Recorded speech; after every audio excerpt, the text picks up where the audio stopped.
একইভাবে প্রিয় নবী সাল্লাল্লাহু আলাইহি সাল্লামের সুন্নাহ থেকে দূরে সরে যাওয়া আমাদের যুব সমাজের অধঃপতনের অন্যতম বড় কারণ। মহান আল্লাহ তাআলা বলেন, সুপথ স্পষ্ট হওয়ার পর যে ব্যক্তি রাসূলের বিরোধিতা করে এবং মুমিনদের বিপরীত পথে চলে, আমরা তাকে ওই দিকেই ফিরিয়ে দেই যেদিকে সে যেতে চায়, এবং তাকে আমরা জাহান্নামে প্রবেশ করাবো, আর সেটা হলো নিকৃষ্ট ঠিকানা।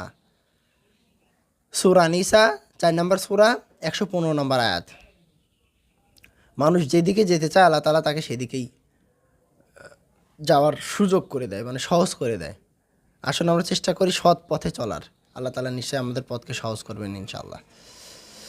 আল্লাহ তাআলা সতর্ককারী ও ভর্ৎসনাকারী রূপে বলেন, অতএব যারা তার আদেশের বিরুদ্ধাচরণ করে তারা এই বিষয়ে সাবধান হোক যে ফিতনার